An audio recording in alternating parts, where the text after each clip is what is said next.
بسم اللہ الرحمن الرحیم۔ السلام علیکم، آپ دیکھ رہے ہیں الف نیوز اور میں ہوں آپ کے ساتھ ماجد علی۔ شامل کرتے ہیں آج کی ون لائن ہیڈ لائنز۔ روسی صدر ولادیمیر پیوٹن کا تیل کی قیمت کی حد مقرر کرنے کے خلاف سخت اقدامات پر غور۔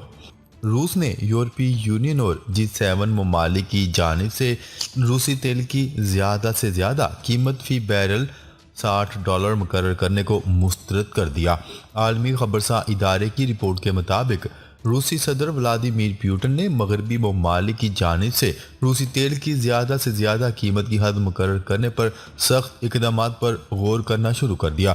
روسی وزارت خارجہ کی جانب سے جاری بیان میں کہا گیا ہے کہ تیل کی قیمت محدود کرنے کے مغربی ممالک کے اقدامات کو قبول نہیں کریں گے اور ایسا کرنے والے ممالک کو تیل کی سپلائی مکمل طور پر بند کر دی جائے گی۔ ایران اور سعودی عرب کے درمیان ثالثی کے لیے بغداد کی کوششیں جاری۔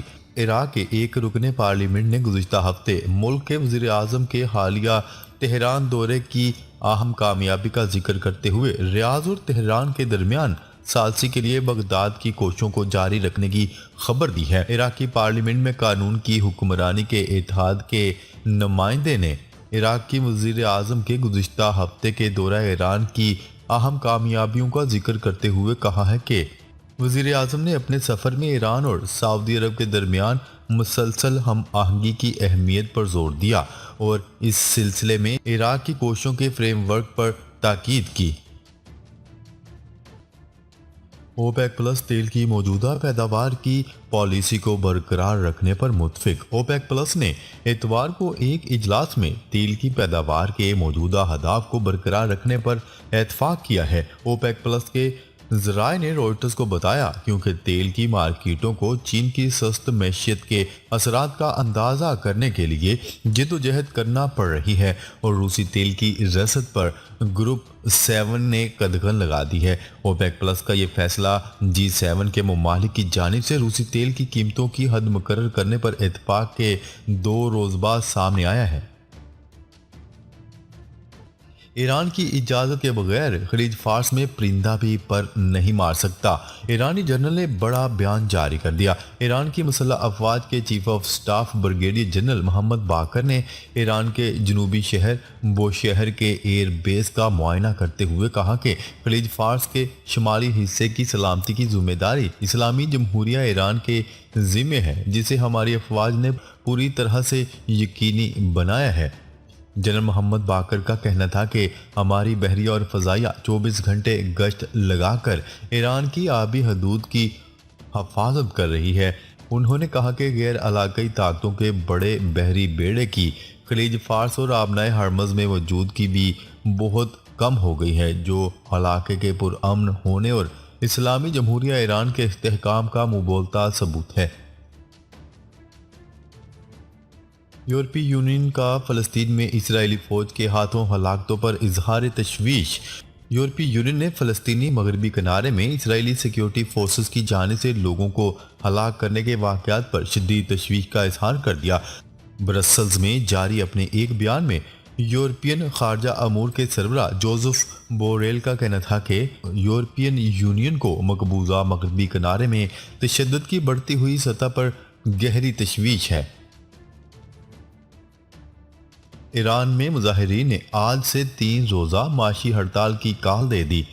ایران میں زیر حراست لڑکی کی موت کے خلاف مظاہرے جاری ہیں۔ ایرانی مظاہرین نے آج سے 3 روزہ معاشی ہڑتال کی کال دے دی ہے۔ مظاہرین نے بدھ کو تہران کے آزاد اسکوائر پر ریلی نکالنے کا بھی اعلان کیا۔ دوسری جانب بدھ کو ایرانی صدر ابراہیم رئیسی کا تہران یونیورسٹی میں یوم طلبہ پر خطاب بھی ہوگا۔ ایرانی انسانی حقوق گروپ کے مطابق سیکیورٹی فورسز کے کریک ڈاؤن میں 64 بچوں سمیت 470 مظاہرین ہلاک ہو چکے ہیں، جبکہ 18,000 سے زائد مظاہرین کو گرفتار کیا گیا ہے۔ ایران میں اخلاقیات پر عمل درآمد کرنے والی فورس کو ختم کر دیا گیا۔ غیر ملکی خبرساں ایجنسی کی رپورٹ کے مطابق ایران کے اٹارنی جنرل محمد جعفر منتظری کا کہنا ہے کہ اخلاقیات پولیس کا عدلیہ سے کوئی تعلق نہیں، گشت ارشاد کو ختم کر دیا گیا۔ یاد رہے کہ ایران میں اخلاقیات پولیس گشت ارشاد سابق صدر احمدی نژاد نے قائم کی تھی۔ اٹارنی جنرل محمد جعفر کا کہنا تھا کہ خواتین کو سر ڈھانپنے کے قوانین میں ممکنہ تبدیلی پر پارلیمنٹ اور عدلیہ غور کر رہی ہے۔ اسرائیلی طیاروں کی غزہ پر وحشیانہ بمباری۔ غزہ میں اسرائیلی فوج کے لڑاکا طیاروں نے بمباری کی، جس میں ایک عمارت مکمل طور پر تباہ ہو گئی اور متعدد افراد کے زخمی ہونے کی بھی اطلاعات ہیں۔ عالمی خبرساں ادارے کی رپورٹ کے مطابق اسرائیلی فوج نے دعویٰ کیا ہے کہ ان کے جنگی طیاروں نے مغربی کنارے میں حماس کے ٹھکانوں پر بمباری کی، جس میں ایک اسلحہ ڈپو اور ایک خفیہ ٹنل کو تباہ کر دیا گیا۔ سعودی عرب کی وزارت حج و عمرہ نے 5 ملکوں کے شہریوں کو عمرہ ویزا کے اجراء کے لیے فنگر پرنٹ رجسٹریشن لازمی قرار دے دی ہے۔ سعودی اخبار کی رپورٹ کے مطابق ان ممالک میں برطانیہ، تیونس، کویت، بنگلہ دیش اور ملائیشیا شامل ہیں۔ سعودی وزارت حج و عمرہ نے ان ممالک سے مکہ مکرمہ آنے والوں کے لیے الیکٹرونک طور پر عمرہ ویزا جاری کرنے کے لیے فنگر پرنٹ کا اندراج شروع کرنے کا اعلان کیا ہے۔ جوہری پروگرام میں توسیع پر عالمی برادری ایران کے خلاف کارروائی کرے، اسرائیلی وزیر دفاع نے بڑا مطالبہ کر دیا۔ اسرائیلی وزیر دفاع بینی گینٹز نے کہا ہے کہ ایران اپنے جوہری پروگرام میں توسیع جاری رکھے ہوئے ہے اور اس کے خلاف عالمی برادری کی جانب سے فوری کارروائی کی ضرورت ہے۔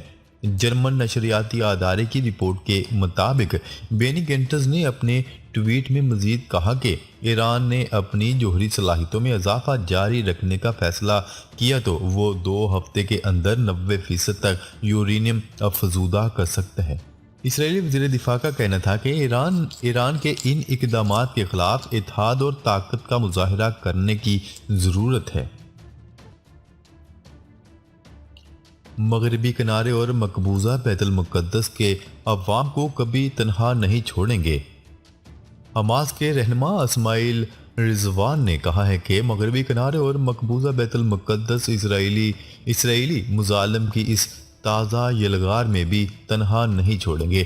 غزہ میں حماس کے حامیوں سے خطاب کرتے ہوئے اسماعیل رضوان کا کہنا تھا کہ غزہ میں موجودہ مزاحمتی طاقت ہمیشہ مغربی کنارے اور مقبوضہ بیت المقدس کے فلسطینی عوام کے ساتھ شانہ بشانہ رہے گی تاکہ اسرائیلی قبضے کے خلاف جدوجہد کو مزید مؤثر بنایا جا سکے اور مغربی کنارے کے عوام کو مظالم سے بچایا جا سکے۔ Army chief general Asim Munir کا کہنا ہے کہ ہماری مسلح افواج مادر وطن کے چپے چپے کی حفاظت کرنا جانتی ہے۔ بھارت کبھی بھی اپنے مذموم عزائم میں کامیاب نہیں ہو سکے گا۔ ISPR کے مطابق army chief general Asim Munir نے لائن آف کنٹرول کے رگچکری سیکٹر کا دورہ کیا، جہاں انہیں تازہ صورتحال اور فارمیشن کی آپریشنل تیاریوں پر بریفنگ دی گئی۔ اعظم سواتی 5 روزہ جسمانی ریمانڈ پر کوئٹہ پولیس کے حوالے۔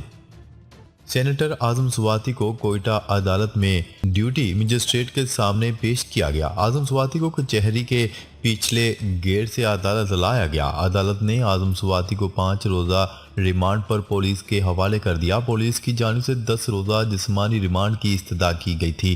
وکیل اعظم سواتی کا کہنا تھا کہ ایک کیس میں متعدد FIR کاٹنا غیر قانونی ہے۔ غیر قانونی اقدامات کے خلاف سپریم کورٹ جائیں گے۔ خبرساں ایجنسی کی رپورٹ کے مطابق کابل میں پاکستان کے سفارت خانے پر دہشت گرد حملے کی ذمہ داری دہشت گرد تنظیم داعش نے قبول کر لی ہے۔ افغان دارالحکومت کابل میں پاکستان کے ہیڈ آف مشن پر قاتلانہ حملہ کیا گیا۔ پاکستانی ناظم الامور قاتلانہ حملے میں محفوظ رہے، جبکہ گارڈ محمد اسرار شدید زخمی ہو گیا تھا۔ ترجمان دفتر خارجہ کے مطابق زخمی سیکیورٹی گارڈ کو پاکستان منتقل کر دیا گیا ہے۔ محمد اسرار کو بذریعہ ہیلی کاپٹر پشاور منتقل کیا گیا۔